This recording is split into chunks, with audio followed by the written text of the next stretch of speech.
ಅನೇಕ ಕನ್ನಡಕ್ಕೆ ಸ್ವಾಗತ. ನಾನು ರಮ್ಯ ರಮೇಶ್. ಟಾಪ್ 30ಯಲ್ಲಿ ಯಾವೆಲ್ಲ ಸುದ್ದಿ ಇದೆ ಅಂತ ಹೇಳಿ ನೋಡ್ತಾ ಹೋಗೋಣ. ಆದರೆ ಅದಕ್ಕೂ ಮುನ್ನ ಒಂದು ಬ್ರೇಕಿಂಗ್ ಅಪ್ಡೇಟ್ ಬರ್ತಾ ಇದೆ. ಶಸ್ತ್ರಚಿಕಿತ್ಸೆಗೆ ದಾಖಲಾಗಿದ್ದಂತಹ ಯುವತಿ ಸಾವನ್ನಪ್ಪಿದ್ದಾರೆ. ಕೋಲಾರದ ಖಾಸಗಿ ಆಸ್ಪತ್ರೆಯಲ್ಲಿ ನಡೆದಿರುವಂತಹ ಘಟನೆ ಇದು. ಲ್ಯಾಪ್ರೋಸ್ಕೋಪಿ ಕಿಡ್ನಿ ಸ್ಟೋನ್ ಚಿಕಿತ್ಸೆಗೆ ದಾಖಲಾಗಿದ್ರು ಯುವತಿ.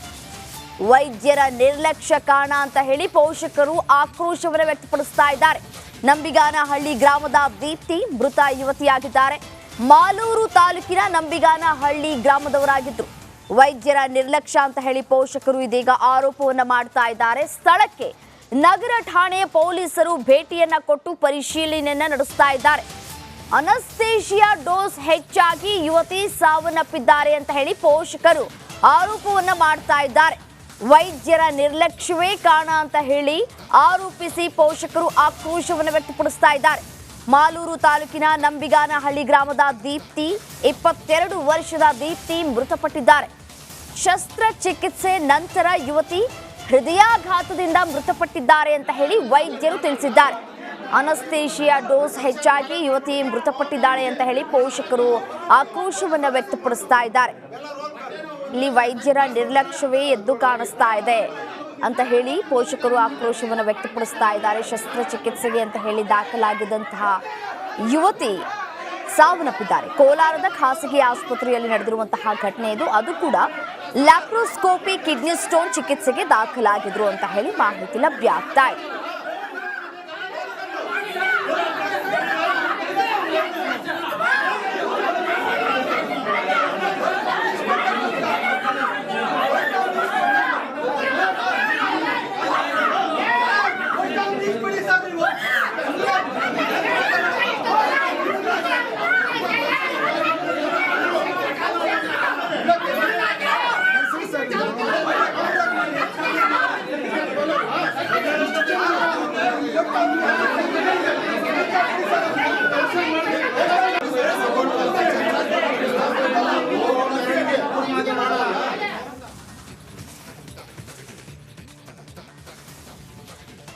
ಟಾಪ್ 30ಯಲ್ಲಿ ಯಾವೆಲ್ಲ ಸುದ್ದಿ ಇದೆ ಅಂತ ಹೇಳಿ ಒಂದೊಂದಾಗಿ ನೋಡ್ತಾ ಹೋಗೋಣ. ರಾಜ್ಯದಲ್ಲಿ ಸಿಬಿಐ ನೇರ ಪ್ರವೇಶಕ್ಕೆ ಕಾಂಗ್ರೆಸ್ ಸರ್ಕಾರ ಬ್ರೇಕ್ ಹಾಕಿದೆ. ಸಿಬಿಐ ಮುಕ್ತ ಅನುಮತಿಗೆ ನೀಡಿದ್ದ ಅಧಿಸೂಚನೆ ವಾಪಸ್ ತೆಗೆದುಕೊಳ್ಳುವುದಕ್ಕೆ ನಿರ್ಧರಿಸಿದೆ. ಪಶ್ಚಿಮ ಬಂಗಾಳ, ತಮಿಳುನಾಡು ಸೇರಿದಂತೆ ಬಿಜೆಪಿಯೇತರ ಸರ್ಕಾರಗಳಿರುವ ರಾಜ್ಯಗಳಲ್ಲಿ ಸಿಬಿಐ ದುರ್ಬಳಕೆ ಆರೋಪ ಕೇಳಿಬಂದಿದೆ. ಈ ಹಿನ್ನೆಲೆ ಪಶ್ಚಿಮ ಬಂಗಾಳದಂತೆ ಸಿಬಿಐ ಎಂಟ್ರಿಗೆ ಸರ್ಕಾರ ದಿಢೀರ್ ಕಡಿವಾಣವನ್ನ ಹಾಕಿದೆ. ಸಿಎಂ ವಿರುದ್ಧ ಕಾಂಗ್ರೆಸ್ನಲ್ಲೇ ರಾಜೀನಾಮೆ ಕೂಗು ಕೇಳಿಬರ್ತಾ ಇದೆ. ಸರ್ಕಾರಕ್ಕೆ ಮುಜುಗರ ತಪ್ಪಿಸೋದಕ್ಕೆ ಸಿಎಂ ಸಿದ್ದರಾಮಯ್ಯ ರಾಜೀನಾಮೆ ನೀಡಿ ತನಿಖೆಯನ್ನ ಎದುರಿಸಲಿ ಅಂತ ಮಾಜಿ ಸ್ಪೀಕರ್ ಕೆಬಿ ಕೋಳಿವಾಡ ಆಗ್ರಹಿಸಿದ್ದಾರೆ. ಸಿಎಂ ರಾಜೀನಾಮೆ ನೀಡಿದರೆ ಪಕ್ಷಕ್ಕೆ ಮುಜುಗರ ತಪ್ಪಲಿದೆ ಅಂತ ಕೂಡ ಹೇಳಿದ್ದಾರೆ. ಕೋಳಿವಾಡರವರ ಹೇಳಿಕೆಗೆ ಕಾಂಗ್ರೆಸ್ ನಾಯಕರು ಆಕ್ರೋಶವನ್ನು ವ್ಯಕ್ತಪಡಿಸ್ತಾ ಇದ್ದಾರೆ. ಹಳ್ಳಿಗೆ ತಾಲೂಕಿಗೆ ಇದು ಬಬ್ಬಾಟ ಮಾಡ್ಕೊಂತ ಅಡ್ಡಾಡ್ತಾರೆ. ಇದರಿಂದ ಮುಜುಗರವನ್ನು ತಪ್ಪಿಸಲಿಕ್ಕೆ ನಾನೇನು ಹೇಳ್ತೇನೆ, 100ಕ್ಕೆ 100 MLAಗಳು ಅವರಿಂದ ಇದ್ದಾವೆ, 136 MLAಗಳಿದ್ದಾವೆ, ಹೈಕಮಾಂಡ್ ಇದೆ. ಈ ಮುಜುಗರ ಪಕ್ಷದ ದೃಷ್ಟಿಯಿಂದ ಮುಜುಗರ ತಪ್ಪಿಸೋ ಸಲುವಾಗಿ ರಾಜೀನಾಮೆ ಕೊಟ್ಟು ನಿಷ್ಕಳಂಕಿತರಾಗಿ ಬಂದ ಕೂಡಲೇ ನೀವೇ ಮುಖ್ಯಮಂತ್ರಿಗಳಾಗಬೇಕು, ಆಗ್ತೀರಿ. ನಾವು ಎಲ್ಲರೂ ಸಿಎಂ ವಿರುದ್ಧ ಬಿಜೆಪಿ ಇಂದು ಪ್ರತಿಭಟನೆಗೆ ಮುಂದಾಗಿದೆ. ಮೈಸೂರಿಗೆ ಸಿಎಂ ಆಗಮಿಸಲಿದ್ದು ಇಂದು ಜಿಲ್ಲಾ ಪಂಚಾಯಿತಿ ಸಭಾಂಗಣದಲ್ಲಿ ಕೆಡಿಪಿ ಸಭೆ ನಡೆಯಲಿದೆ. ಹೀಗಾಗಿ ಸಿಎಂ ರಾಜೀನಾಮೆಗೆ ಒತ್ತಾಯಿಸಿ ಬಿಜೆಪಿ ನಾಯಕರು ಮೈಸೂರು ಜಿಲ್ಲಾ ಪಂಚಾಯತ್ ಮುತ್ತಿಗೆ ಹಾಕೋದಕ್ಕೆ ಪ್ರಯತ್ನವನ್ನು ಪಡುವಂತಹ ಸಾಧ್ಯತೆ ಇದೆ.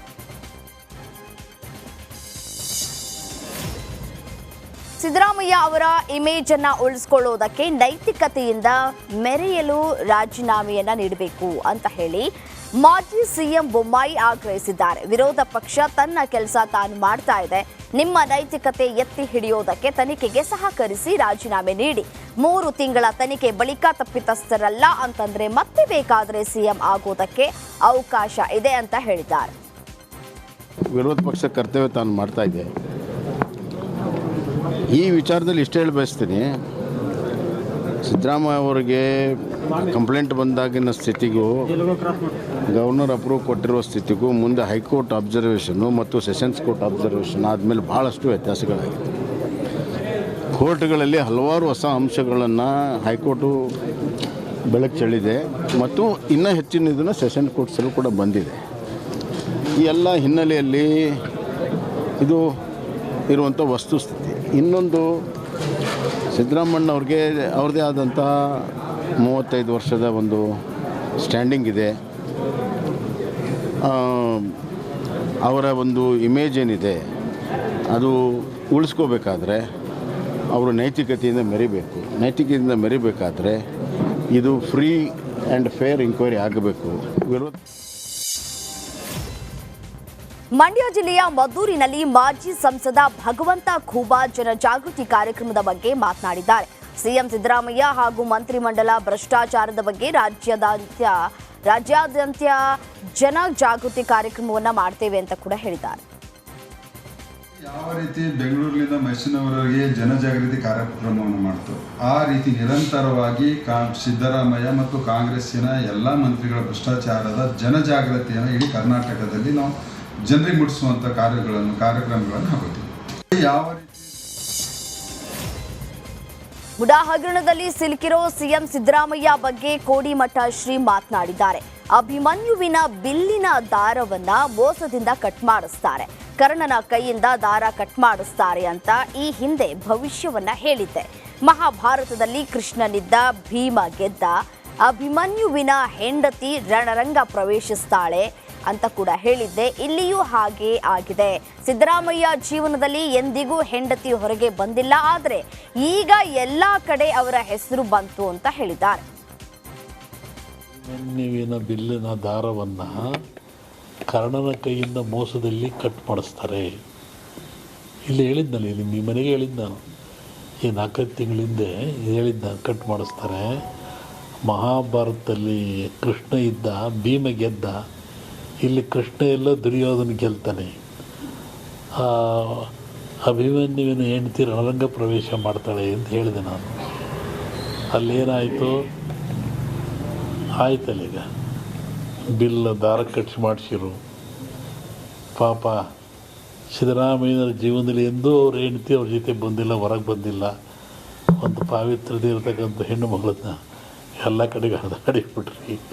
ಅಭಿಮನ್ಯುವಿನ ಬಿಲ್ಲಿನ ದಾರವನ್ನು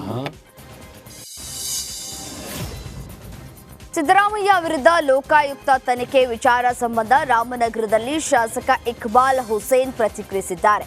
ನ್ಯಾಯಾಲಯ ಏನೇ ಆದೇಶ ಕೊಟ್ಟರೂ ಅದನ್ನ ನಾವು ಗೌರವಿಸ್ತೇವೆ, ಕಷ್ಟ ಆದರೂ ಆದೇಶ ಪಾಲನೆ ಮಾಡಲೇಬೇಕು. ಎಲ್ಲರಿಗಿಂತಲೂ ನ್ಯಾಯಾಲಯದ ಆದೇಶ ದೊಡ್ಡದು ಅಂದ್ರು. ತನಿಖೆ ಎದುರಿಸುವುದಕ್ಕೆ ನಮ್ಮ ಸಿಎಂ ಸಿದ್ದರಾಮಯ್ಯ ಸಿದ್ಧರಾಗಿದ್ದಾರೆ ಅಂತ ಹೇಳಿದ್ದಾರೆ. ನೋಡಿ, ಇದೆಲ್ಲ ನ್ಯಾಯಾಲಯದ ವಿಚಾರ. ನ್ಯಾಯಾಲಯದಲ್ಲಿ ನ್ಯಾಯಾಧೀಶ ಕೊಡುವಂಥ ತೀರ್ಪುಗಳು ಏನೇ ಅದು ಕಷ್ಟನೋ ಸುಖನೋ ಮತ್ತೊಂದು ಎಲ್ಲವೂ ಕೂಡ ನಾವು ನ್ಯಾಯಾಲಯದ ಆದೇಶವನ್ನು ನಾವು ಪಾಲನೆ ಮಾಡಬೇಕಾಗ್ತದೆ, ನಾವು ಸ್ವೀಕಾರ ಮಾಡಬೇಕಾಗ್ತದೆ. ನಾವು ನ್ಯಾಯಾಲಯದ ವಿರುದ್ಧ ನಾವು ಯಾರೇ ಆಗಲಿ ಏನೇ ಆಗಲಿ ಎಷ್ಟೇ ದೊಡ್ಡವರಾಗಲಿ ನ್ಯಾಯಾಲಯದ ಆದೇಶ ದೊಡ್ಡದು.